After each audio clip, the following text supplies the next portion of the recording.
നമസ്കാരം. മലയാളി ബ്രാൻഡുകളെ പരിചയപ്പെടുത്തുകയും വ്യവസായ സംഘാടകർ നടന്നുവന്ന വഴികൾ അടയാളപ്പെടുത്തുകയുമാണ് made in Keralam. Doctor Madhavan Aniruddhan 1970കളിൽ അമേരിക്കയിൽ കുടിയേറുകയും സാൻഡോസ് എന്ന പോഷകാഹാര നിർമ്മാതാക്കളുടെ ഗവേഷണ വിഭാഗം തലവനായി പ്രവർത്തിച്ചു വരികയുമായിരുന്നു. അതിനുശേഷം ചിക്കാഗോ കേന്ദ്രീകരിച്ച് SN ന്യൂട്രീഷൻ എന്ന സ്ഥാപനം തുടങ്ങുകയും കാക്കഞ്ചേരിയിലെ കിൻഫ്ര പാർക്കിൽ അതിൻ്റെ ഒരു ഉപസ്ഥാപനം ആരംഭിക്കുകയും ചെയ്തു. കോഴിക്കോട് കാക്കഞ്ചേരി SN ഫുഡീസിലാണ് ഞാനിപ്പോൾ ഉള്ളത്. നോർക്ക റൂട്ട്സിൻ്റെ ഡയറക്ടറും ഫൊക്കാനയുടെ സ്ഥാപക പ്രസിഡന്റുമാണ് ഡോക്ടർ മാധവൻ അനിരുദ്ധൻ.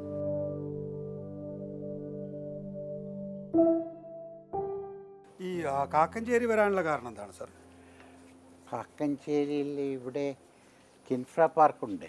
കിൻഫ്ര പാർക്കിൽ ശുദ്ധമായ വെള്ളം കിട്ടും. ഏറ്റവും ഒരു ഫുഡ് പ്രോസസ്സിങ് പ്ലാന്റിൽ ഏറ്റവും ഇമ്മീഡിയറ്റ് നെസസിറ്റി എന്ന് പറയുന്നത് ശുദ്ധമായ വെള്ളമാണ്.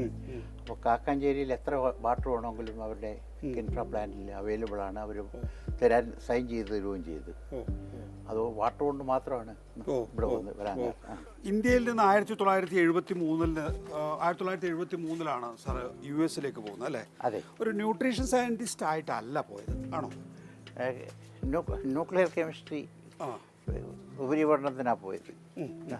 എങ്ങനെയാണ് പിന്നീട് ഒരു ന്യൂട്രീഷൻ സയന്റിസ്റ്റ് ആയിട്ട് മാറിയത്? ന്യൂക്ലിയർ കെമിസ്ട്രി ആയാലും ന്യൂട്രീഷൻ കെമിസ്ട്രി ഇതെല്ലാം അടിസ്ഥാന ഘടകം കെമിസ്ട്രിയാണ്. അപ്പോൾ ചില പ്രോജക്ട്സ് യൂണിവേഴ്സിറ്റിയിൽ പഠിപ്പിച്ചുകൊണ്ടിരിക്കുമ്പോൾ, PhD കഴിഞ്ഞിട്ട് പഠിപ്പിച്ചുകൊണ്ടിരിക്കുമ്പോൾ ചില പ്രോജക്ട്സ് ന്യൂട്രീഷനും ഫുഡുമായിട്ട് കണക്റ്റഡായിട്ട് ഞങ്ങളുടെ റിസർച്ച് ഗ്രൂപ്പിൽ വന്ന് അത് ഉള്ള ഇൻട്രസ്റ്റ് ഒടുവിൽ ഒരു ഫുൾ ടൈം ന്യൂട്രീഷനിസ്റ്റായിട്ട് എന്നെ മാറ്റുകയായിരുന്നു. സാൻഡോസ് അതിൻ്റെ ഗവേഷണ വിഭാഗം മേധാവിയായിരുന്നു. അതെ, അതിൻ്റെ ഗവേഷണ മേധാവിയായിരുന്നു. ഒടുവിൽ അതിൻ്റെ കോർപ്പറേറ്റ് ഡയറക്ടർ റിസർച്ച് ആയിരുന്നു. അവരുടെ എല്ലാ ഓർഗനൈസേഷനും US-ലുള്ളതിൻ്റെയും സ്വിറ്റ്സർലൻഡിലെയും എല്ലാത്തിൻ്റെയും കൂടെ ഹെഡായിരുന്നു. ഒരു സാൻഡോസ് പോലുള്ളൊരു വലിയ സ്ഥാപനത്തിൻ്റെ ഗവേഷണ വിഭാഗം ഹെഡാവുക എന്ന് പറഞ്ഞു കഴിഞ്ഞാൽ ജീവിതത്തിൽ എല്ലാ സുഖ സൗകര്യങ്ങളും കിട്ടും അല്ലേ? സുഖസൗകര്യങ്ങൾക്കൊന്നും ഒരു കുഴപ്പമില്ല. എൻ്റർപ്രന്യൂറായിട്ടല്ല ഞാൻ വന്നത്. ഒരു സയൻറ്റിസ്റ്റ് അതിൻ്റെ പുതിയ പുതിയ മേഖലകളിലെ പ്രശ്നങ്ങൾ കണ്ടിട്ട് അതിൽ ഇൻവോൾവ് ആകാനും അതിൽ സൊല്യൂഷൻസ് കണ്ടുപിടിക്കാനുമുള്ള ആ ഒരു വാഞ്ചയാണ് ഇതിലേക്ക് നയിച്ചത്. എന്ത് വന്നാലും നേരിടാമെന്നുള്ള ധൈര്യമായിരുന്നു ഉണ്ടായിരുന്നു. മറ്റൊരു ഏറ്റവും പ്രധാന കാര്യം അതായിരുന്നു. ഇപ്പോൾ തിരിഞ്ഞു നോക്കുമ്പോൾ അങ്ങനെ ഒരു ഓണ്ടർപ്രണർഷിപ്പിലേക്ക് വരേണ്ടി വന്നത് ഒരു അത്ഭുതകരമായി തോന്നുന്നുണ്ടോ? അയ്യോ, ഞാൻ ആ പ്രായത്തിൽ അത്രയും റിസ്ക് എടുത്തോ എന്ന് തോന്നുന്നുണ്ടോ? ഇല്ല, ഒരിക്കലും ഇല്ല. ഇല്ല, അതൊരു സ്വാഭാവിക പ്രക്രിയയായിരുന്നു. അതായിരുന്നു എന്നെ സംബന്ധിച്ച്. പ്രത്യേകിച്ച് ഷിക്കാഗോ കേന്ദ്രീകരിച്ചിട്ടാണ് SN ഫുഡീസ് ആദ്യം തുടങ്ങുന്നത് അല്ലേ? അതെ. അമേരിക്കയിൽ അങ്ങനെ നമ്മൾ ചെയ്യുന്നത് ശരിയാണ് എന്ന നല്ല ബോധ്യം ഉണ്ടെങ്കിൽ അമേരിക്ക പോലെ ഒരു രാജ്യത്ത് ഒരു വ്യവസായം തുടങ്ങുന്നതിൽ നമ്മൾ ഇവിടെ കാണുന്ന അത്രയും റിസ്ക് ഇല്ല എന്നാണോ അതിൻ്റെ അർത്ഥം? ബിസിനസ് എവിടെയും റിസ്ക്കാണ് എന്നാണ് ആളുകൾ പറയുന്നത്. പക്ഷേ ഈ റിസ്കിൻ്റെ ഫാക്ടർ നോക്കിയല്ല ഞാൻ ഒരു കാര്യവും ചെയ്തത്. അതിനെക്കുറിച്ച് ആലോചിച്ചില്ല. അതിനും മീതിയായിട്ടുള്ള ആദർശ സംഹിതകളായിരുന്നു എന്നെ നയിച്ചത്. നമ്മളെ ഇന്ത്യക്കാരുടെ പ്രശ്നം എന്താണ്? ഈ കായിക ശേഷി ആവശ്യമായിട്ടുള്ള മേഖലകളിൽ സ്വാതന്ത്ര്യം കിട്ടിയിട്ട് 75 വർഷം ആഘോഷിക്കുന്ന കാലഘട്ടത്തിൽ നമുക്കതിന് വലിയ പരിമിതി ഉണ്ടെന്നുള്ളതാണ്. നമുക്ക് ഒറ്റക്കും തെറ്റക്കും ചിലതൊക്കെ നേടാനാകുന്നുണ്ടെങ്കിലും ഒരു കൂട്ടായ വിജയം ഒരു പൗരസമൂഹം എന്നുള്ള നിലയിൽ നേടാനാകാത്തതിൻ്റെ കാരണം എങ്ങനെയാണ് സാർ വിശദീകരിക്കുക? ഈ 2007 വേൾഡ് ഹെൽത്ത് ഓർഗനൈസേഷനും US FDA കൂടെ ചേർന്നിട്ട് ലോകമെമ്പാടും ഒരു സർവേ നടത്തി. 4 വയസ്സിനും 8 വയസ്സിനും ഇടയ്ക്കുള്ള കുട്ടികൾ, 6 വയസ്സിനും 12 വയസ്സിനും ഇടയ്ക്കുള്ള കുട്ടികൾ, ഇങ്ങനെ പല വിഭാഗങ്ങളായിട്ട് കുട്ടികളെ വേർതിരിച്ചുകൊണ്ട് അവരുടെ ന്യൂട്രീഷണൽ ആസ്പെക്ട്സിനെ കുറിച്ച് സർവേ നടത്തുക ചെയ്തേ. അങ്ങനെ നടത്തിയ സർവേയിലെ ഒരു പ്രധാനപ്പെട്ട ഒരു കണ്ടുപിടുത്തം, ഒരു പ്രധാനപ്പെട്ട ഒബ്സർവേഷൻ ഉണ്ടായത്, ഒരു 4 വയസ്സിനും 8 വയസ്സിനോടൊക്കെയുള്ള ഇന്ത്യയിലെ കുട്ടികൾ 73% ഓഫ് ദി ചിൽഡ്രൻ, ആ പ്രായപരിധിയിലുള്ള കുട്ടികൾ സ്റ്റാൻഡേർഡാണ്. സ്റ്റാൻഡേർഡ് എന്ന് വെച്ചാൽ വേണ്ടുന്ന പോലെ നീളം വയ്ക്കില്ല. അതേപോലെ 73% ഓഫ് ദിസ് ഏജ് ഗ്രൂപ്പിലുള്ള ചിൽഡ്രൻ ആർ വേസ്റ്റഡ്. ടെക്നിക്കലായിട്ട് വേസ്റ്റഡിൻ്റെ അർത്ഥം നമുക്ക് നീളം വയ്ക്കും, പൊക്കം വെയിറ്റ് വയ്ക്കത്തില്ല. ഇത് തുല്യം നിൽക്കുന്ന മറ്റ് 2 രാജ്യങ്ങൾ, ഒന്ന് നൈജീരിയയാണ്, ഒന്ന് കോങ്കോ ആയിരുന്നു. കോങ്കോയും നൈജീരിയയും നമുക്ക് തുല്യമായിരുന്നു ഈ സർവേയിലെ റിപ്പോർട്ട് അനുസരിച്ച്. ഈവൻ ബംഗ്ലാദേശ് പോലും ബെറ്റർ ആയിരുന്നു. ടൈംസ് ഓഫ് ഇന്ത്യയുടെ മെയിൻ ഹെഡിങ് ഇതാണ്, ഇന്ത്യ കോങ്കോയ്ക്ക് പിന്നിൽ എന്ന് പറഞ്ഞായിരുന്നു അന്ന് ഫ്രണ്ട് പേജിൽ ടൈംസ് ഓഫ് ഇന്ത്യയിലെ ഹെഡിങ്. അവിടെ ഈ പ്രവാസി സമ്മേളനത്തിന് ഡൽഹിയിലെത്തിയ ഞങ്ങൾക്കെല്ലാം ഇത് കണ്ടപ്പോഴേക്ക് നമ്മൾ വളരെ അഭിമാനഭരിതരാണ്. ഇന്ത്യയിലെ ജനങ്ങളുടെ പുരോഗതിയും ഇന്ത്യയിലെ ഇൻ്റലക്ച്വൽ ആസ്പെക്ട്സും നമ്മളാണ് മുന്നിൽ എന്നുള്ള ഒരു അഹങ്കാരത്തോടുകൂടിയാണ് ഞങ്ങളെല്ലാം സമ്മേളനത്തിന് വന്നത്. വേൾഡ് ഹെൽത്ത് ഓർഗനൈസേഷൻ്റെ ആഭിമുഖ്യത്തിൽ നടക്കുന്ന അവിടെ വന്നപ്പോൾ ഈ റിപ്പോർട്ട് വായിച്ചപ്പോൾ നമുക്ക് തന്നെ ഷെയിം തോന്നി. അവിടെ വെച്ചാണ് president A P J Abdul Kalam നമ്മളടുത്ത് ചോദിച്ച്, ഒരു ഡിന്നർ തന്നിട്ട് ചോദിച്ചു, നിങ്ങൾക്കൊന്നും ഇതിൽ ഇടപെട്ടൂടെ എന്ന് അദ്ദേഹം ചോദിച്ചു. അതാണ് ഇമ്മീഡിയറ്റായിട്ട് ഇതിനുണ്ടായ ഒരു കാറ്റലിസ്റ്റ് എന്ന് പറയുന്നത്. 4 വയസ്സുള്ള ഒരു കുഞ്ഞിന് അവൻ്റെ അവകാശമാണ് അവന് പ്രോപ്പറായ ന്യൂട്രീഷനുള്ള ആഹാരം കിട്ടുക എന്നുള്ളത്. അത് സ്റ്റേറ്റിൻ്റെ ചുമതലയാണ്, സമൂഹത്തിൻ്റെ ചുമതലയാണ്. ചോദിച്ചോട്ടെ, അതായത് നമുക്കൊരു സ്പോർട്സ് പേഴ്സണെ വളർത്തിയെടുക്കാൻ മാത്രമല്ല ബുദ്ധി വളർച്ചയ്ക്കും ഇത് ആവശ്യമാണ്. നമ്മുടെ ടോട്ടൽ ഗ്രോത്തിന് ഇതാവശ്യമാണ്. ആഹാരത്തിലെ പ്രധാന ഘടകങ്ങൾ എന്താണ് എന്ന് എല്ലാ മാതാപിതാക്കളും അറിഞ്ഞിരിക്കേണ്ടതാണ്. വീട്ടിൽ നിന്നാണ് ഇത് ആരംഭിക്കുന്നത്. ആഹാരത്തിലെ പ്രധാന ഘടകങ്ങൾ, ഏറ്റവും പ്രധാനപ്പെട്ട ഘടകം എന്ന് പറഞ്ഞാൽ നമുക്ക് എത്ര കാലറി, എത്ര എനർജി നമുക്ക് ആവശ്യമുണ്ട്, അതിനു വേണ്ടിയുള്ള ആഹാരം നമുക്ക് കിട്ടുന്നുണ്ടോ എന്നുള്ളതാണ് ആദ്യത്തെ നോട്ടം. എനർജി, ആവശ്യത്തിന് വേണ്ടിയുള്ള എനർജി നമുക്ക് കിട്ടുന്നുണ്ടോ. ഇപ്പോൾ ഒരു സാധാരണ മനുഷ്യന് അല്ലെങ്കിൽ ഒരു 16 വയസ്സിനും 18 വയസ്സിനുള്ള ഒരു വ്യക്തിക്ക് ഒരു ദിവസം വേണ്ടുന്ന അറ്റ്ലീസ്റ്റ് ഒരു 2000 കാലറിയാണ്. ആ 2000 കാലറിയിൽ 60% കാർബോഹൈഡ്രേറ്റ് എന്ന് പറയുന്ന ഒരു മെഗാ ന്യൂട്രിയൻറ്റിൽ നിന്നായിരിക്കണം. കാർബോഹൈഡ്രേറ്റ് എന്ന് പറയുന്നത് നമ്മുടെ മനുഷ്യ ജീവിതത്തിന് എനർജി നൽകുന്ന ഏറ്റവും പ്രധാന ഒരു ഘടകമാണ്. കാർബോഹൈഡ്രേറ്റ് എന്ന് പറഞ്ഞാൽ ഉദാഹരണമായിട്ട് നമ്മൾ റൈസ് കഴിക്കുന്നു, ഷുഗർ കഴിക്കുന്നു, ഫ്രൂട്ട്സ് കഴിക്കുന്നു. ഇതിൽ നിന്നെല്ലാം വരുന്നത് കാർബോഹൈഡ്രേറ്റാണ്. ഈ കാർബോഹൈഡ്രേറ്റ് 1 ഗ്രാം കാർബോഹൈഡ്രേറ്റ് ബേൺ ചെയ്യുമ്പോൾ 4 കാലറി ആയിട്ട് മാറും. ഈ കാലറീസാണ് നമുക്ക് ആവശ്യം. ഇപ്പോൾ നമുക്ക് ഒരു 2000 കാലറി വേണമെങ്കിൽ അതിൻ്റെ 60% should be come from carbohydrate. അതിൻ്റെ 30% താഴെ ഫാറ്റിൽ നിന്ന് നമുക്ക് കിട്ടണം. ഫാറ്റ് ആവശ്യമാണ് നമുക്ക്. 30% ഏകദേശം 30% കവിയാൻ പാടില്ല. അതുപോലെ തന്നെ 14 to 15% പ്രോട്ടീൻ ആയിരിക്കണം. ഇങ്ങനെയുള്ള 3 ഘടകങ്ങളാണ് നമ്മൾ മനുഷ്യൻ്റെ ആഹാരത്തിലെ പ്രധാന ഭാഗങ്ങൾ: carbohydrate, fat, protein. Carbohydrate about 60%, fat should be about 20 to 30%, പിന്നെ ശേഷിക്കുന്നത് പ്രോട്ടീനാണ്. ഈ ഫാറ്റിനകത്ത് കൊളസ്ട്രോൾ ഉള്ളതുകൊണ്ടും കൊളസ്ട്രോൾ അപകടകാരിയാണെന്ന ഒരു ധാരണ ആളുകൾക്കുണ്ടായതുകൊണ്ടും നമ്മൾ ഫാറ്റ് അവോയ്ഡ് ചെയ്യുകയാണ്. അപ്പോൾ ഈ കൊളസ്ട്രോൾ എന്ന് പറയുന്നതോ? ആ ഫാറ്റിൻ്റെ കൂടെ കൊളസ്ട്രോൾ കുഴപ്പമില്ല എന്നാണോ പറയുന്നത്? ഫാറ്റ് ആവശ്യമുള്ള കൊളസ്ട്രോൾ കിട്ടിയില്ലെങ്കിൽ നിങ്ങളുടെ ഇത് ജനനേന്ദ്രിയങ്ങൾ പോലും കാര്യക്ഷമമാകില്ല, വളർച്ചയുണ്ടാകില്ല. കൊളസ്ട്രോൾ നമ്മുടെ ജീവിതത്തിലെ ഏറ്റവും പ്രധാനപ്പെട്ട ആക്ടിവിറ്റീസിനെ സ്റ്റിമുലേറ്റ് ചെയ്യുന്ന ഒരു ഘടകമാണ്. അത് അധികം കടന്നു പോകരുത്. ചിലർക്ക് കൊളസ്ട്രോൾ ലിവർ പ്രൊഡ്യൂസ് ചെയ്യും, അത് അധികം ആയിപ്പോവും. ഒരു ക്രമം അനുസരിച്ചേ കൊളസ്ട്രോൾ ആകാൻ പാടുള്ളൂ. അത് കഴിഞ്ഞ് 3ാമത്തെ ഘടകമാണ് പ്രോട്ടീൻ എന്ന് നമ്മൾ പറഞ്ഞത്. പ്രോട്ടീനാണ് ജീവിതത്തിൽ നമ്മുടെ വളർച്ചയ്ക്ക്, നമ്മുടെ ടിഷ്യൂസ് വളരുന്നതിന്, സെല്ലുകൾ വളരുന്നതിന്, ബോൺസിൻ്റെ ആരോഗ്യം, ഇതെല്ലാം പ്രോട്ടീനിൽ നിന്നാണ് ഉണ്ടാകുന്നത്. പ്രോട്ടീൻ ഒരു വലിയൊരു ഘടകമാണ്. ആ പ്രോട്ടീൻ ആഹാരത്തിൽ കുറയാൻ പാടില്ല. 15% അല്ലെങ്കിൽ 12, 13, 14% നമ്മുടെ ആഹാരത്തിൽ പ്രോട്ടീൻ ഉൾക്കൊള്ളണം. ആ പ്രോട്ടീൻ ഉൾക്കൊണ്ടാൽ മാത്രമേ നമ്മുടെ വളർച്ചയ്ക്കും നമ്മുടെ മെയിൻ്റനൻസിനും നമ്മളുടെ വാർദ്ധക്യം പോലും നമുക്ക് തടയാൻ സാധിക്കും, പ്രോപ്പറായിട്ട് പ്രോട്ടീൻ സമയത്ത് കൊടുക്കുകയാണെങ്കിൽ. ഈ 3 ഘടകങ്ങളെയും ഒരു സന്തുലിതമായ ഒരു റേഷ്യോയിൽ നമ്മൾ കഴിക്കുകയാണെങ്കിൽ നമ്മുടെ ആഹാരക്രമം സമ്പൂർണ്ണമാണ്. അത് ഇന്ത്യയിൽ നടക്കുന്നില്ല, ലോകത്ത് പല രാജ്യങ്ങളിലും നടക്കുന്നില്ല. ഇന്ത്യയിൽ അത് വേഴ്സാണ്. കാരണം നമ്മൾ ഇതിനെക്കുറിച്ച് നമുക്ക് അറിഞ്ഞുകൂടാ. നമ്മൾ സാർവത്രിക വിദ്യാഭ്യാസമൊക്കെ ഉണ്ട് നമ്മുടെ നാട്ടിൽ, കേരളത്തിൽ അതുണ്ട് ഏറ്റവും കുറഞ്ഞത്. പക്ഷേ നമുക്ക് സാർവത്രിക പോഷകാഹാര വിതരണമില്ല, അല്ലെങ്കിൽ പോഷകാഹാര അവബോധമില്ല. അത് സത്യമാണ്. ഇപ്പം ഞാൻ എൻ്റെ ചെറുപ്പത്തിലൊരു കൃത്യമായ പോഷകാഹാരം ലഭിക്കാതെ വളർന്ന ഒരു കുട്ടിയാണ് എങ്കിൽ, അല്ലെങ്കിൽ എൻ്റെ ഈ പ്രായത്തിലും എനിക്ക് എന്താണ് എൻ്റെ വളർച്ചയ്ക്ക് ആവശ്യമായ പോഷകാഹാരം എന്ന തിരിച്ചറിവ് ഇല്ലാതിരിക്കുന്ന ഘട്ടത്തിൽ എൻ്റെ ചിന്തകളെ പോലും അത് ബാധിക്കുമോ? തീർച്ചയായിട്ടും നിങ്ങളുടെ വളർച്ച, ശരീരത്തിൻ്റെ എല്ലാ ഭാഗങ്ങളിലും വളർച്ചയും അതിൻ്റെ എന്നുവെച്ചാൽ ശാരീരികമായ വളർച്ച നമുക്ക് എന്തായാലും സാമാന്യ യുക്തിയിൽ മനസ്സിലാവും. എനിക്ക് നല്ല രീതിയിൽ ചിന്തിക്കണമെങ്കിൽ പോലും എനിക്ക് പോഷകാഹാരം ആവശ്യമാണ്. ഷുവർ, തീർച്ചയായിട്ടും വേണം. എനിക്കൊരു പുതിയ കാര്യം അറിയുന്നതിലുള്ള എൻ്റെ വേഗത, എൻ്റെ പോഷകാഹാരം അതിൽ ഘടകമാണോ? അതെ, അതിനാണ് നമ്മളിപ്പം വൈറ്റമിൻസും മിനറൽസും ഇതുമെല്ലാം ആഹാരത്തിൽ വേണമെന്ന് പറയുന്നില്ലേ.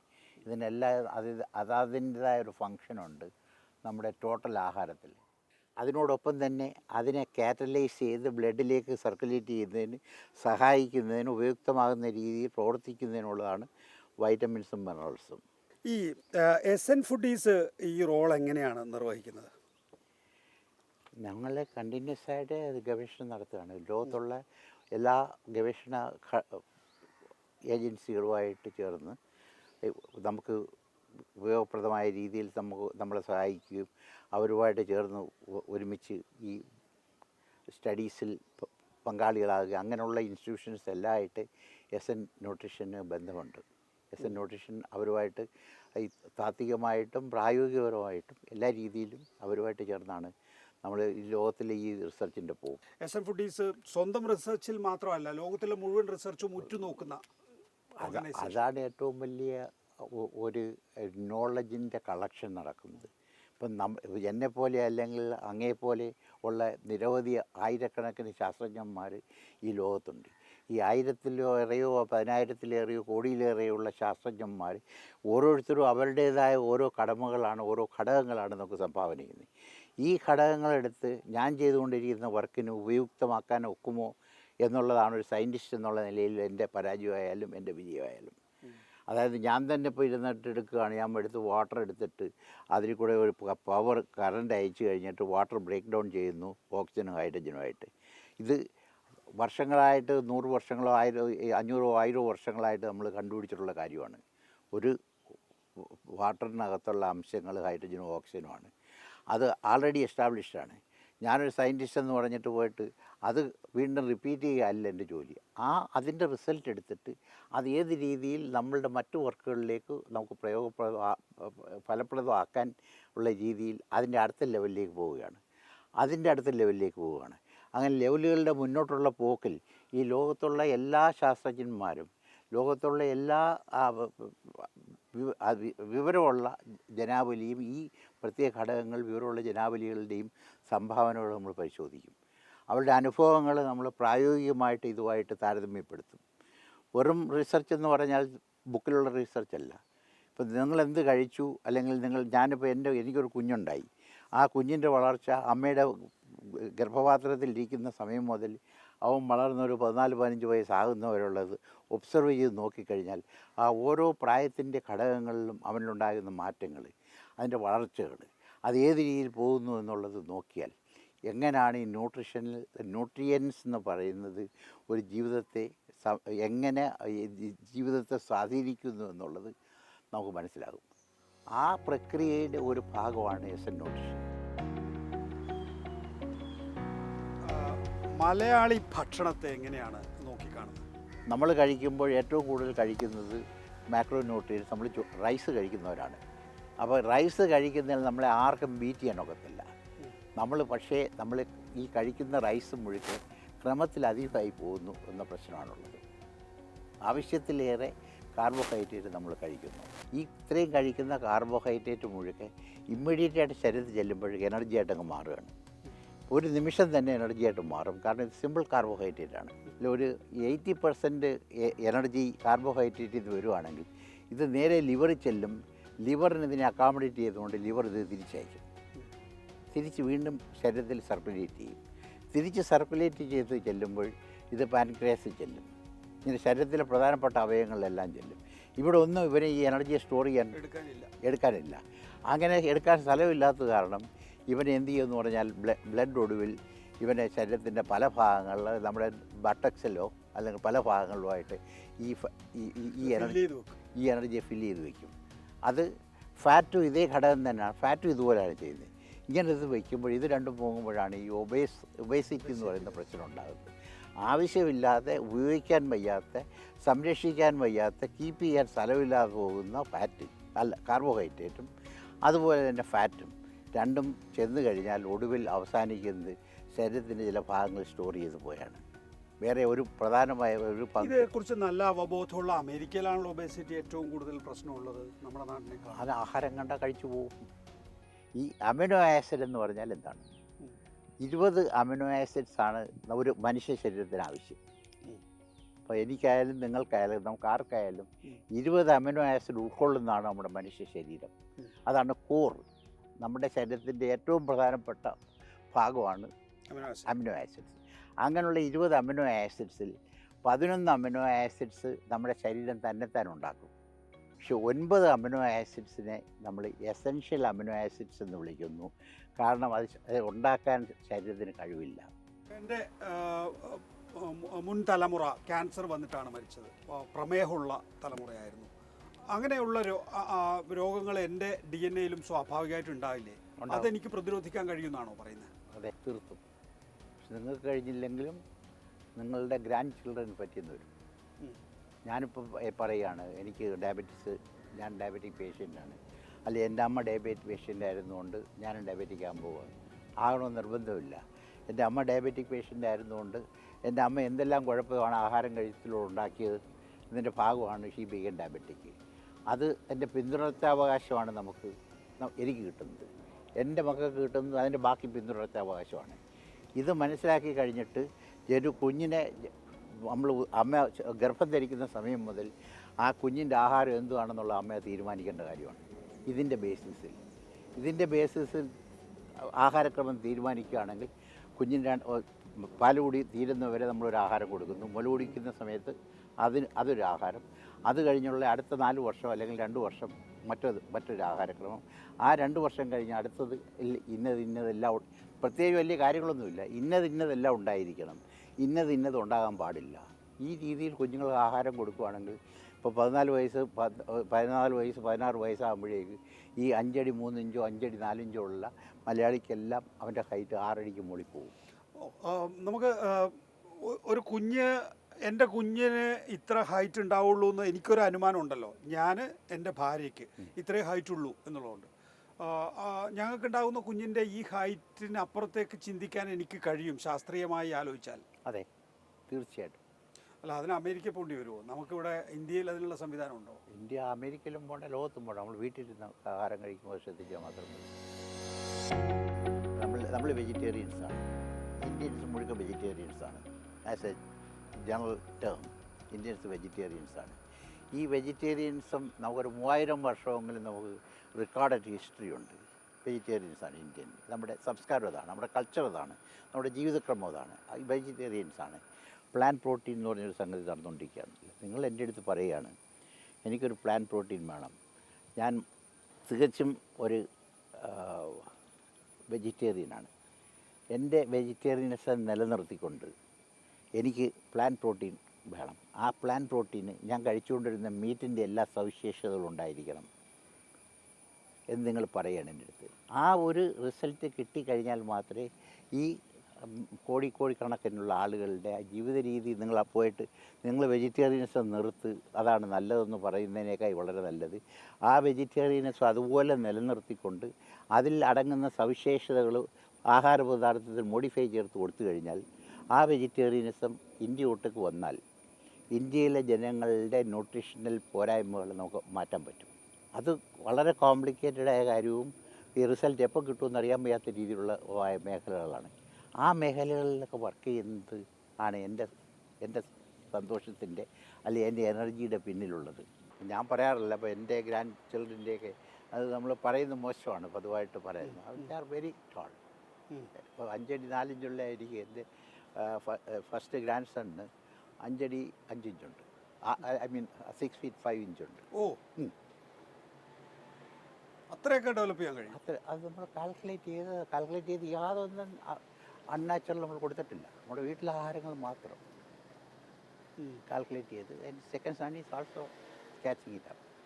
നമുക്ക് എത്ര ഇഞ്ച് കൂട്ടാൻ പറ്റും? ഇപ്പോൾ നമ്മളെല്ലാം ഒരുവിധം നമ്മുടെ നാടൻ ഭാഷയെ പറഞ്ഞ സമ്പന്നമായ വീടുകളിൽ നിന്ന് വന്നവരാണ്. ആടത്തിന് മുട്ടും കൊണ്ടായിട്ടില്ല.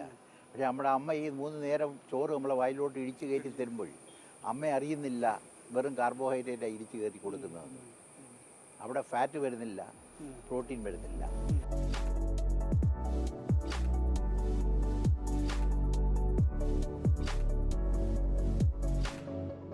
ഇപ്പോൾ 73-ൽ അവിടെ ചെല്ലുമ്പോൾ ഈ ഒരു നല്ല കൃത്യമായ വീക്ഷണമുണ്ടോ? എനിക്ക് ഇവിടെ നിന്നാലല്ല അവിടെയാണ് ഗുണമെന്ന് തോന്നാൻ കാരണം എന്താ? കണ്ണൂർ SM കോളേജിൽ പഠിപ്പിക്കാൻ കയറി. ഒരു 4 ആഴ്ചയുണ്ട് പഠിപ്പിക്കുന്നത്. അപ്പോൾ ആ 4 ആഴ്ച പഠിപ്പിക്കുമ്പോൾ നമുക്ക് മനസ്സിലാകുന്നു എൻ്റെ ലൈഫ് ഇവിടെ ഇല്ലാതായി. ആദ്യത്തെ ജോബ് ഇൻ്റർവ്യൂവിന് പോയത് ഈ ഇവരുടെ ഫ്രഞ്ചുകാരുടെ സൂപ്പർസോണിക് പ്ലെയിൻ ഉണ്ട് ന്യൂയോർക്കിലേക്ക് വന്നുകൊണ്ടിരുന്നത്. അത് അവർ അനൗൺസ് ചെയ്ത സമയമാണ് പാരീസിൽ നിന്ന് ന്യൂയോർക്കിലേക്ക്. അപ്പോൾ അതിന് വലിയ മാസീവായിട്ട് പ്രൊട്ടക്ഷൻ ഇത് ഉണ്ടായിരുന്നു. അപ്പോൾ എൻവയറമെന്റൽ ന്യൂക്ലിയർ കെമിസ്ട്രിയാണ് എൻ്റെ ആക്ച്വൽ ഫീൽഡ്. അപ്പോൾ ഇന്റർവ്യൂ ചെയ്യാനായിട്ട് ഞാൻ എൻ്റെ ഡിപ്പാർട്ട്മെന്റിൽ നിന്ന് എന്നെ റെക്കമെൻഡ് ചെയ്ത് വിട്ട് ഇന്റർവ്യൂ ചെയ്യാനായിട്ട് ഞാൻ ന്യൂയോർക്കിൽ പോയി. അപ്പോൾ അങ്ങനെ ആ ലെവലിലേക്കൊക്കെ പോകാൻ അവസരം കിട്ടിയെന്ന് പറയുന്നത് അത് വലിയ കാര്യങ്ങളാണ്. അത് ഈ കണ്ണൂർ പോയിട്ട് സാധിക്കത്തില്ല. ഒരു ന്യൂക്ലിയർ സയന്റിസ്റ്റിൽ നിന്ന് ന്യൂട്രീഷൻ സയന്റിസ്റ്റിലേക്ക് വരുമ്പം പ്രത്യേക ലക്ഷ്യങ്ങളുണ്ടായിരുന്നു. പ്രത്യേക ലക്ഷ്യം എന്ന് പറയാൻ നമ്മൾ ഈ കഴിക്കുന്ന ആഹാരത്തിന് ഇൻസൈഡ് ഉള്ള കെമിസ്ട്രിയാണ് എന്നെ ആ വർഷത്തിൽ. അപ്പൊ അതിലൊരു ഇഷ്യൂ തന്നെ ഉണ്ടായിരുന്നു. ഈ പിന്നെ ഏജന്റ് ഓറഞ്ച് എന്തുമാത്രം ഡാമേജ് അമേരിക്കൻ കമ്മ്യൂണിറ്റികൾ ചെയ്തു എന്നുള്ളത് നമ്മൾ നേരിട്ട് കാണുകയാണ് ചെയ്തത്. അതിനെ നമുക്ക് താരതമ്യം ചെയ്യാൻ കഴിയുക. ഇപ്പം ഏജന്റ് ഓറഞ്ച് ഒരു വലിയ വിഭാഗം വാർ വെറ്ററൻസിൽ ലങ് ക്യാൻസർ ഉണ്ടാക്കി എന്ന് പറയുന്ന പോലെ കേരളത്തിലെ ഇപ്പോൾ ഉള്ള ക്യാൻസറിന് നമുക്ക് പച്ചക്കറിയിൽ വിഷാംശം തെളിക്കുന്നതുമായിട്ട് കണക്ട് ചെയ്യാൻ പറ്റുമോ? തീർച്ചയായിട്ടും. ഏതെല്ലാം ആണെന്നുള്ളത് ഇവിടെ സ്റ്റഡി ഇവർ ചെയ്യുന്നില്ലല്ലോ കാര്യമായിട്ട്.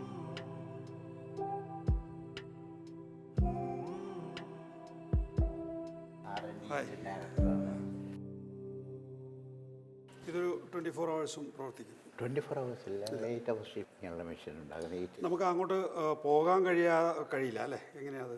എന്തുകൊണ്ടാണ് അതിനകത്ത് പോകാൻ കഴിയാത്തത്? നമ്മൾ ഹ്യൂമൻ ടച്ച് ഒഴിവാക്കുന്നുണ്ട്. നിങ്ങൾ വരണമെങ്കിൽ നിങ്ങളെ ശുദ്ധീകരിച്ച് ഇതെല്ലാം ചെയ്ത് കഴിഞ്ഞിട്ട് വേണം പോകുന്നത്. ആ പ്രോസസ്സിൻ്റെ ആവശ്യം അതൊരു ഇൻ്റർനാഷണൽ പ്രൊസീജിയർ. ഇൻ്റർനാഷണൽ പ്രൊസീജിയറാണ്. ബോട്ടിൽ കൊടുക്കാനുണ്ടോ? മിൻവിറ്റിനുണ്ടോ? ഉണ്ട്. ആ ഒരു ബോട്ടിൽ ഇപ്പോൾ കുടിച്ചു കഴിഞ്ഞാൽ at least next 4 hours you won't be hungry. ഒരു ദിവസത്തേക്ക് വേണ്ടുന്ന എല്ലാ അമിനോ ആസിഡ്സും കിട്ടി, എല്ലാ വൈറ്റമിൻസും മിനറൽസും കിട്ടി. അതിനോടൊപ്പം മനസ്സിനും ഹൃദയത്തിനും ദാർഢ്യവും കിട്ടും. അതാണ് മിൻവിറ്റി എന്ന് പറയുന്നത് ഞങ്ങളുടെ സൂപ്പർ പ്രോഡക്റ്റാണ്.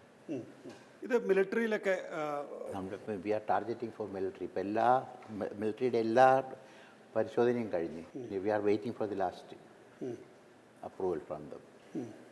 ഈ സന്തോഷ് ട്രോഫിയിൽ നമ്മൾ പരീക്ഷിച്ചോ? സന്തോഷ് ട്രോഫി ഒരു ഇതാണ് മിൻവിറ്റി. ഈ സന്തോഷ് ട്രോഫിയുടെ കാര്യം എന്താ പറഞ്ഞത്? സന്തോഷ് ട്രോഫി നമുക്ക് 2003 വർഷങ്ങളായിട്ട് നമുക്കൊന്നും കിട്ടാതിരിക്കുകയായിരുന്നു. So we adopted the Santosh trophy team. എന്നിട്ട് അവരുടെ സകല ഫുഡും അവരുടെ ഡ്രിങ്ക്സും എല്ലാം ഇതിനകത്തുനിന്ന് പോയിട്ടുള്ളതാണ്. പോയിട്ടാണ് സന്തോഷ് ട്രോഫി നമ്മൾ ജയിക്കുന്നു. ഇതിപ്പം മെൻബെറ്റീൻ്റെ നെയിം സജസ്റ്റ് മെൻബെറ്റീൻ മിനറൽ വൈറ്റമിൻ പ്രോട്ടീൻ ഇതിൻ്റെ 3ൻ്റെയും സംയോജനമാണ് ഈ ഡ്രിങ്ക്സിൻ്റെ. ഈ ഡ്രിങ്കിൽ വേണ്ടുന്ന നമുക്ക് ഒരു ദിവസത്തേക്ക് വേണ്ടുന്ന 9 gram പ്രോട്ടീൻ, ഒരു ഡ്രിങ്കിൽ 9 gram പ്രോട്ടീൻ, മറ്റ് വൈറ്റമിൻസും മിനറൽസും എല്ലാം അക്കോർഡിംഗ്ലി ഇതുണ്ട്. ഈ ഒരു ബോട്ടിലിൻ്റെ ഇതിൻ്റെ സവിശേഷത എന്ന് പറഞ്ഞാൽ ഇതൊരു ഡ്രിങ്ക് ആയിട്ട് തന്നെയാണോ ഇത് നമ്മൾ അങ്ങനെ യൂസ് ചെയ്യേണ്ടതായിട്ടാണോ? ഇതിപ്പോൾ നമുക്ക് കുടിക്കാം. ഇത് കുടിക്കാം.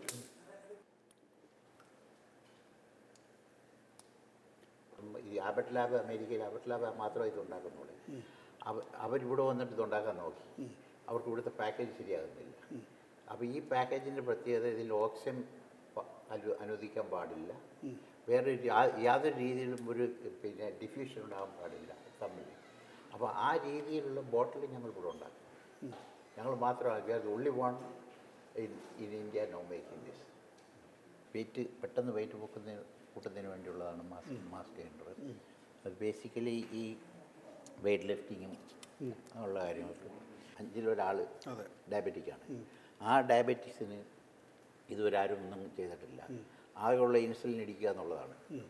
ഈ 100 വർഷത്തിലേറെയായിട്ട് ഈ ഇൻസുലിൻ ആളുകൾ കുത്തിവയ്ക്കുന്നത് ഇവിടുത്തെ സയൻറ്റിസ്റ്റുമാർക്കും ഫുഡ് സയൻറ്റിസ്റ്റുമാരായാലും ഡോക്ടേഴ്സ് ആയാലും all the medical professionals connected അവർക്ക് കഴിവില്ലാത്തതുകൊണ്ടാണെന്ന് ഞാൻ വിശ്വസിക്കുന്നില്ല ഒരു ഇൻസുലിന് പകരം ഒരു സബ്സ്റ്റിറ്റ്യൂട്ട് കൊണ്ടുവരാത്തത്. കാരണം അത് തികച്ചും മോണിറ്ററി ഇൻട്രസ്റ്റാണ്. ഇത്രയും കോടി ജനങ്ങളുടെ ദിവസവും കിട്ടുന്ന കാശിലാണ് അവർ നിൽക്കുന്നത്. അപ്പോൾ അതുകൊണ്ട് ഞങ്ങളിപ്പോൾ we are doing lot of research on the diabetes. ഇതിൻ്റെ പ്രത്യേക പ്രാധാന്യം എന്ന് പറഞ്ഞാൽ ഇത് പതിവായിട്ടൊരു നേരം കുടിച്ചു കഴിഞ്ഞാൽ ഒരു മീൽ റീപ്ലേസ്മെൻ്റ് ആണ്. അതിനോടൊപ്പം തന്നെ നിങ്ങളുടെ ഷുഗർ ലെവൽ 100ൽ തന്നെ നിൽക്കും. 100 നിൽക്കും. But if you drink this you are not tired. നിങ്ങൾക്ക് വാഴ വയ്ക്കാൻ പതിവായിട്ട് പോയി ആ രീതിയിലുള്ള ഹാർഡ് വർക്ക് ചെയ്യാൻ പറ്റും. We are not grown up. നമ്മളിതിൽ നമ്മുടെ ഏറ്റവും കൂടുതൽ അറ്റൻഷൻ ഇതിൻ്റെ ഡെവലപ്മെൻറ്റിൽ ഇപ്പോഴും ഡയബറ്റീസിൻ്റെ പ്ലാൻ മാനേജറാണ് അന്വേഷിച്ച. എന്തൊക്കെയാണ് റിസർച്ച് ചെയ്യുന്നത്? ഇവിടെ റിസർച്ച് ചെയ്യേണ്ടി വരാറുണ്ടോ അതോ എല്ലാം ഷിക്കാഗോ ബേസ്ഡ് റിസർച്ച് ആണ്? Chicago we coordinate between the two. അതെ മോസ്റ്റ് ഓഫ് ദ പ്രൊഡക്ട്സ് നമ്മൾ ചിക്കാഗോയിലാണ് ചെയ്തിരുന്നത്. പിന്നെ അതിനുള്ള ഇന്ത്യൻ വേർഷൻസ് ഇപ്പം ഫ്ലേവേഴ്സ് ഒക്കെ നമ്മൾ ഇന്ത്യൻ ആണ് ഇവിടെ യൂസ് ടു ആയിട്ടുള്ളത്. അപ്പോൾ അത് ഇവിടുന്ന് നമ്മൾ ചേഞ്ച് ചെയ്തിട്ടാണ് മേജർ ചെയ്യുന്നത്. അപ്പം മേജർ റിസർച്ച് ഒക്കെ നമ്മൾ US ചെയ്തിട്ട് അവിടുത്തെ ഒരു കൊളാബറേഷനായിട്ടാണ് ഇവിടെ ചെയ്യുന്നത്. അപ്പോൾ നമ്മൾ ജനിച്ച അന്ന് മുതൽ ഒരു 18 വയസ്സ് വരെ എന്തായാലും ഈ കതിരിൽ വളം വെക്കരുത് എന്നുള്ളതാണ് അഭിപ്രായം. അത് കതിര് വയ്ക്കുമ്പോൾ വരുമ്പോഴാണ് ഈ പ്രശ്നം. നമ്മൾ കതിരാകുമ്പോഴല്ലേ നമുക്ക് നമ്മുടെ നീളത്തിനെ കുറിച്ചൊക്കെ ഒരു ബോധരക്ഷ ഉണ്ടാവുക. അല്ല അത് നീളത്തിൻ്റെ എന്ന് പറഞ്ഞാലേ അതൊരു ഹെൽത്ത് പ്രോബ്ലം മാത്രമല്ല, ഒരു മാനസിക പ്രോബ്ലമാണ്. ഇപ്പോൾ ഒബാമയായിട്ട് ഞാൻ നിൽക്കുന്ന പടം കണ്ടില്ലേ, ശ്രദ്ധിച്ചില്ലേ? ഇയാളുടെ കഴുത്ത് വരല്ലേ ഞാനുള്ളൂ എന്നുള്ള ഫീലിംഗ് എത്രയായാലും ഇവിടെ കാണും. അപ്പോൾ നമ്മളിപ്പോൾ കേരളത്തിലുള്ള നമുക്ക് എല്ലാവർക്കും ഒരു 6 അടിക്കടുത്ത് നീളം ഉണ്ടെങ്കിൽ നമ്മൾ മറ്റൊരു കൾച്ചറാണ് മാനസികമായിട്ടുണ്ടാകുന്നത്. അതിന് വേറെ റീസൺസ് ഒന്നുമില്ല. നമ്മൾ യഥാർത്ഥത്തിൽ അമിനോ ആസിഡ് കറക്റ്റായിട്ടുള്ള അമിനോ ആസിഡ്സ് ഉള്ള പ്രോട്ടീൻ റൈറ്റ് ടൈമിൽ നമുക്ക് കിട്ടിയിട്ടില്ല എന്നുള്ളതാണ്. അതെ. ഈ അമേരിക്കൻ ലീഡർഷിപ്പുമായിട്ടൊക്കെ പേഴ്സണൽ റിലേഷൻഷിപ്പ് ഉണ്ടോ? പേഴ്സണൽ റിലേഷൻഷിപ്പൊക്കെ ഉണ്ട്, എല്ലാവരുമായിട്ടുണ്ട്. ആരൊക്കെ ആയിട്ട്? ഒബാമയായിട്ടൊക്കെ നല്ല ഒബാമയായിട്ട് അത് ആ ക്ലോസ് റിലേഷൻഷിപ്പോഴും ഉണ്ട്. പിന്നെ ഇവരെ കമലാ ഹാരിസിനെ നമുക്കൊന്നും ഇഷ്ടമല്ല. ഇന്ത്യൻസിന് ഇഷ്ടമല്ല. ഇന്ത്യൻസ് പൊതുവെ ഇഷ്ടമല്ല. അവർ ഇന്ത്യൻ നാഷണൽ നിലപാടിനെതിരായി നിൽക്കുന്നവരാണ് അല്ലേ? അതെ, അവർ പാകിസ്ഥാനെ സപ്പോർട്ട് ചെയ്യുക ഇങ്ങനെയൊക്കെ ഉള്ള അത് നിങ്ങൾക്ക് ചെറിയ സംഭവമായിരിക്കും. പക്ഷേ പാകിസ്ഥാനെ അവിടെ സപ്പോർട്ട് ചെയ്യുന്ന ഒരു വാക്ക് പറഞ്ഞെന്ന് പറഞ്ഞാൽ ഞങ്ങൾക്ക് സഹിക്കത്തില്ല. ഈ എൻ്റെ പ്രോജക്റ്റ് ഞാൻ തുടങ്ങാൻ കാരണം പാകിസ്ഥാനിലെ പിന്നെ കുട്ടികളുടെ ഈ സ്റ്റണ്ടിങ് നിലവാരം കൂടുതലാണ് നമ്മളെക്കാൾ. 8 ഇയേഴ്സാണ്, നമ്മൾ 73. ദാറ്റ്സ് ഓൺലി റീസൺ നമ്മൾ ഈ ഫാക്ടറി ഉണ്ടാക്കിയതിന് കാരണം. നമുക്ക് സഹിക്കാൻ പറ്റിയില്ല. WHO report and which is true. സാറിൻ്റെ ഫാമിലി എനിക്ക് 2 മക്കളാണ്, ആൺകുട്ടികൾ. ഒരാൾ സൈക്യാട്രിസ്റ്റാണ്, ഒരാൾ ഫാക്ടറി ജോലി ചെയ്യുന്നു. ഒരാൾ കൂടെയുണ്ട് അല്ലേ? കൂടെയുണ്ട്. രണ്ടുപേരും അമേരിക്കയിലാണല്ലോ ജനിച്ചു വളർന്നത്. അതെ, അമേരിക്കൻ പ്രസിഡന്റ് വരെ ആകാവുന്ന ഒരു പൗരത്വമുണ്ട്. ഇനി നാട്ടിലേക്ക് ഓച്ചിറയാണ് സ്വദേശം. ഒച്ചയാണ് ഇപ്പോൾ ക്യാമ്പ് ചെയ്തിരിക്കുന്നത് പെർമനൻ്റായിട്ട്. ഈ കരിയറിനിടയിൽ ഈ ഏറ്റവും വലിയ ലോകത്തിലെ തന്നെ പ്രവാസി സംഘടനകളിൽ ഒന്ന് എന്ന് വിശേഷിപ്പിക്കാവുന്ന ഒന്നാണ് ഫൊക്കാന. ഫൊക്കാനയുടെ സ്ഥാപക പ്രസിഡൻ്റായിരുന്നു. ഇപ്പോഴും വളരെ സജീവമായി ഫൊക്കാനയിലുണ്ട്. പിന്നെ നോർക്കയുടെ ഡയറക്ടറാണ്. കമ്മ്യൂണിറ്റിക്ക് വേണ്ടി ഇതിനിടയിൽ സമയം ചെലവഴിക്കാൻ കിട്ടാറുണ്ടോ? കമ്മ്യൂണിറ്റിക്ക് വേണ്ടി എൻ്റെ ഏറെ സമയവും കമ്മ്യൂണിറ്റിക്ക് വേണ്ടി ഇതിനാണ് നമ്മൾ ചെലവഴിച്ചത്. ഇപ്പോൾ ഉദാഹരണമായിട്ട് ഇപ്പം അടുത്ത കാലത്ത് തന്നെയാണ് കോവിഡ് വന്നു കഴിഞ്ഞിട്ട് ഞങ്ങൾ ഓരോ ടൗണിലും, അമേരിക്കയിൽ ഓരോ ടൗണുകളിലും പല രാജ്യത്തു നിന്നുള്ള ആളുകളും ചോദിക്കാനും പറയാനും ഇല്ലാതെ അവരുടെ മൃതശരീരങ്ങളിൽ ലാറി കയറ്റി കൊണ്ടുപോയിട്ടുണ്ട്. എസ്പെഷ്യലി ന്യൂയോർക്ക് സ്റ്റേറ്റിൽ. മലയാളിയെ സംബന്ധിച്ച് അങ്ങനെ സംഭവിച്ചിട്ടില്ല. ഹോസ്പിറ്റൽസിൽ ഇത് വളരെ നമ്മൾ കാണുന്ന സംഭവമാണ്. ഹോസ്പിറ്റലിൽ പേഷ്യൻ്റായിട്ട് വരുന്ന ഒരു കോവിഡ് പേഷ്യൻ്റ് ഉണ്ടെങ്കിൽ ആ നിശ്ചിത സമയത്തിനുള്ളിൽ നമ്മൾ ആ പേഷ്യൻറ്റിനെ തട്ടി വീട്ടിൽ കൊണ്ടുപോകുമായിരുന്നു. ഇവരനുവദിക്കുന്നില്ലായിരുന്നു കൊണ്ടുപോകാൻ. ഒറ്റ പേഷ്യൻ്റ് പോലും അങ്ങനെ മരിക്കാനിടയായിട്ടില്ല. ആദ്യകാലത്ത് കുറച്ച് മരിച്ചുപോയി. അത് ഫൊക്കാനയുടെ ഏറ്റവും വലിയ സംഘടിത ശക്തിയായിരുന്നു. ഫ്യൂണറൽ നടത്തുന്നതിന് കണക്കില്ലായിരുന്നു. ഈ ഫൊക്കാന എന്ന് പറയുന്നൊരു കൺസെപ്റ്റ് എങ്ങനെ ഉണ്ടായത്? ആ സമയത്ത് എൻ്റെ ഒരു സ്ഥാപക പ്രസിഡൻ്റ് ആവുക എന്ന് പറയുമ്പോൾ മലയാളികളുടെ ഒരു പ്രത്യേകത ഞണ്ടിൻ്റെ സ്വഭാവമാണെന്നാണ് പറയുക. ഒരാളൊന്ന് പിടിച്ച് കയറുന്നുണ്ടെങ്കിൽ ബാക്കിയുള്ള ഞണ്ടുകളൊക്കെ പിടിച്ച് താഴെ ഇടും. അതിൽ പിന്നെ പ്രവർത്തിച്ച കരങ്ങളുടെ ശക്തി തന്നെയാണ്, മനസ്സിൻ്റെ ദാർഢ്യവും. ഇത് രണ്ടും അതിൽ പങ്കുവച്ചിട്ടുണ്ട്. പിന്നെ ആ ഒരു കാലഘട്ടം എന്ന് പറഞ്ഞാൽ അമേരിക്കയിൽ നമ്മളൊക്കെ ലൈഫ് ബിൽഡ് ചെയ്ത് തുടങ്ങിയ സമയമാണ്. അന്ന് നമുക്ക് അന്യോന്യം ആളുകളെ ആവശ്യമായിരുന്നു. എനിക്ക് എൻ്റെ ഫ്രണ്ട്സിനെ ആവശ്യമാണ്, ഒറ്റയ്ക്ക് പോകാൻ പറ്റാത്ത രീതിയിൽ. ഇതുണ്ട്, കുട്ടികൾക്ക് ഭാഷയുടെ പ്രശ്നമുണ്ട്. കുട്ടികൾ പേരൻസിന് ആദ്യം അന്നൊക്കെ അഭിമാനമാണ് പറയുന്നു, എൻ്റെ മോന് മലയാളം അറിഞ്ഞൂടാ, അവൻ ഇംഗ്ലീഷ് അറിയാവുള്ളെന്ന് പേരൻസ് അഭിമാനത്തോടുകൂടി പറയുന്നു. അത് 4-5 വർഷം കൊണ്ട് ഞങ്ങൾ ചേഞ്ച് ചെയ്തു. പേരൻസ് പറയാൻ തുടങ്ങി, എൻ്റെ മോൻ നല്ല മലയാളം സംസാരിക്കുന്നു. ഇന്ത്യൻ ഡാൻസുകൾ, ഭരതനാട്യമായാലും ഏത് രീതിയിലുള്ള ഡാൻസുകളായാലും, ഇന്ത്യൻ ഡാൻസ് ആദ്യമായിട്ട് പൊക്കാനെയാണ് ആസ്റ്റിൻ ടെക്സസിൽ ഓർഗനൈസ് ചെയ്യുന്നത് ദേശീയമായിട്ട്. അതിൻ്റെ എൻറിച്ച്മെൻറ്റ് ഞങ്ങളെല്ലാം ജീവിതത്തിലുണ്ടായിട്ടുണ്ട്. അവരുടെ നൂലാമാലകളിൽ നിന്ന് രക്ഷപ്പെട്ട് നിന്ന് അതിന് നേതൃത്വം കൊടുക്കാനും കിട്ടുന്ന ട്രെയിനിങ് എന്ന് പറഞ്ഞാൽ ആ ട്രെയിനിങ് വേറെ എങ്ങും കിട്ടത്തില്ല. ലോകത്തിലെ എല്ലാ രാജ്യങ്ങളിലും പോയിട്ടുണ്ട് മലയാളികളുള്ള. ഒരു മലയാളി ഉള്ളിടത്ത് വേണ്ടി ഒരു ഹോങ്കോങ്ങിൽ പോയിട്ടുണ്ട്, ഒരു മലയാളി ഉള്ളത് വേണ്ടി ചൈനയിൽ പോയിട്ടുണ്ട്, ജസ്റ്റ് ഒരു മലയാളിയെ കിട്ടി സിംഗപ്പൂരിൽ പോയിട്ടുണ്ട്. ഇവരിൽ നിന്ന് എല്ലാ അനുഭവങ്ങളും പലതും പഠിച്ചു. നമ്മൾ എല്ലാം നോക്കിക്കഴിഞ്ഞാൽ മലയാളിക്കുള്ള ദൃഢശക്തി വളരെ വലുതാണ്. ഒരു സംഘടനയുടെ പ്രശ്നം വരുമ്പോഴും.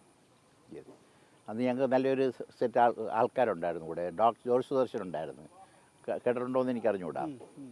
ഈ was several times Nobel prize വരെ നോമിനേറ്റ് ചെയ്ത് പോയ പാർട്ടിയാണ്. അത് സുദർശൻ ചേട്ടൻ വളരെ ഇൻവോൾവ് ആയിരുന്നു. നമുക്കൊക്കെ നമ്മുടെ കൂടെയൊക്കെ വന്ന് 2 മാസം വരെ താമസിക്കും ഇങ്ങനെയുള്ള പ്രവർത്തനങ്ങൾ തുടങ്ങിക്കഴിഞ്ഞാൽ. ഒരു മനസ്സിൽ പൊളിറ്റിക്സ് ഉണ്ടോ?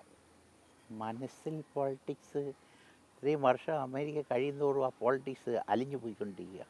അമേരിക്കൻ പൊളിറ്റിക്സിൽ ഏത് ഭാഗത്താണ്? ഇപ്പോൾ അതെല്ലാം ഇന്ത്യൻസും ഡെമോക്രാറ്റ്സാണ്. റിപ്പബ്ലിക്കൻ കുറച്ചുകൂടി പ്രോ റിച്ച് ആണ് അല്ലേ? റിപ്പബ്ലിക്കൻ എന്നാണ് ആളുകൾ പറയുന്നത്. പ്രോ റിച്ച് ആയതുകൊണ്ടാണ് ഇന്ത്യൻസ് റിപ്പബ്ലിക്കൻ പാർട്ടി നേതൃത്വത്തിലേക്ക് കുറേ പോകുന്നുണ്ട്. അത് ഡോക്ടർ മാധവൻ അനിരുദ്ധൻ റിപ്പബ്ലിക്കൻ ആണോ ഡെമോക്രാറ്റോ ആണോ എന്ന് ചോദിച്ചാൽ എന്താ ഉത്തരം? നോൺ പാർട്ടിയാണ്. നമുക്ക് നോൺ പാർട്ടിയാകാം. അവിടെ മെമ്പർഷിപ്പില്ല. എന്നാലും ഡെമോക്രാറ്റുകളോടാണ് ഒരു ചായ്വ്. ഡെമോക്രാറ്റുകളോട് ചായ്വ്, കാരണം അത് നമ്മുടെ ഇന്ത്യൻ ബ്ലഡാണ്. ഇവിടെ കേരളത്തിൽ കമ്മ്യൂണിസ്റ്റ് പാർട്ടിയാണോ കോൺഗ്രസ് ആണോ? അതിലുള്ള എല്ലാവരും എൻ്റെ അടുത്ത ഫ്രണ്ട്സാണ്. അടുത്ത ഫ്രണ്ട്സ് എന്ന് പറഞ്ഞാൽ ഈ അടുപ്പത്തിന് എത്രമാത്രം ഘനീകൃതമായ സ്വഭാവം ഉണ്ടെന്ന് പറയാൻ പറ്റത്തില്ല. എല്ലാ രാഷ്ട്രീയ നേതാക്കളുമായിട്ട് വളരെ അടുപ്പമുണ്ട്. എല്ലാവരുമായിട്ട് അടുപ്പമാണ്. അത് അവർ അമേരിക്കയിൽ വരുമ്പോൾ അവരുടെ ഹോസ്റ്റ് ആകുന്നത് കൊണ്ടാണോ അതോ വ്യക്തിപരമായ അടുപ്പാണോ? അത് എല്ലാവരും അങ്ങനെ ഒരു സ്ഥലത്ത് തുടങ്ങിയാലല്ലേ ഇതൊക്കെ നടക്കത്തുള്ളൂ. ഇപ്പോൾ തന്നെ ഉദാഹരണമായിട്ട് ലീഡർ കാലം ഉണ്ടായിരുന്നു. ആ ലീഡറിൻ്റെ കാലം എന്ന് പറഞ്ഞാൽ സകല പ്രതാപങ്ങളുടെയും അദ്ദേഹം കഴിയുന്ന കാലമാണ്. അദ്ദേഹത്തിന് ഞാനെന്ന് പറഞ്ഞു കഴിഞ്ഞാൽ ഒരു ജീവവായുവായിരുന്നു. അദ്ദേഹം പറയുന്നത് ഡോക്ടർ അനിരുദ്ധനുള്ളതുകൊണ്ട് എനിക്കൊരു വിഷമവുമില്ല. അപ്പോൾ അദ്ദേഹത്തിനൊരു തോന്നല്, എന്തൊരു ആവശ്യങ്ങൾ എന്തെങ്കിലും ഞാനുണ്ടാകും വിളിക്കാൻ എന്ന് അദ്ദേഹം വളരെ ശരിക്ക് വിശ്വസിച്ചിരുന്ന ഒരു കാര്യമാണ്. പിണറായി വിജയനുമായിട്ടും നല്ല സൗഹൃദം. അദ്ദേഹം നേരത്തെ ആദ്യകാലം മുതൽ നമ്മൾ അടുപ്പമാണ്. നമ്മൾ അദ്ദേഹം പിണറായി വിജയനെ പഠിപ്പിച്ചിട്ടുണ്ടോ? ഇവിടെ പഠിപ്പിക്കാൻ കിട്ടിയിട്ടില്ല. കണ്ണൂർ എസ് എൻ കോളേജിലുണ്ടായിരുന്നു കുറച്ച്. ആര്? സാറ്? ഞാൻ കണ്ണൂർ എസ് എൻ കോളേജിലുണ്ടായിരുന്നു. ബ്രണ്ണനായിരുന്നു അപ്പുറത്തായിരുന്നു. ബ്രണ്ണൻ തലശ്ശേരില്ല. അന്നൊരു പക്ഷേ പിണറായി അവിടെ സ്റ്റുഡൻ്റ് ആയിരുന്നിരിക്കണം. പിണറായി വിജയനുമായിട്ട് ആ കാലഘട്ടത്തിലെ ബന്ധമുണ്ട്, അറിയാം. ചൊവ്വ അറിയാം. കുട്ടികൾക്ക് എന്ത് പോഷകാഹാരമാണ് നൽകേണ്ടത്, മുതിർന്നവർ ഏത് തരത്തിലുള്ള ഭക്ഷണക്രമമാണ് സൃഷ്ടിക്കേണ്ടത് എന്നത് സംബന്ധിച്ചുള്ളൊരു വ്യക്തമായ കാഴ്ചപ്പാട് ഡോക്ടർ മാധവൻ അനിരുദ്ധനുണ്ട്. SN ഫുഡീസ് മുന്നോട്ട് വെക്കുന്നതും അതാണ്. SN ഫുഡീസിനെ നിങ്ങൾ കേട്ടേ തീരൂ. മാനസികവും ശാരീരികവുമായ വളർച്ചയുള്ള ഒരു പൗരസമൂഹം സൃഷ്ടിക്കാൻ ഡോക്ടർ മാധവൻ അനിരുദ്ധൻ മുന്നിട്ടിറങ്ങിയിരിക്കുന്നു. അദ്ദേഹത്തിൻ്റെ പ്രൊഡക്റ്റുകൾ നിങ്ങൾ അറിയുക.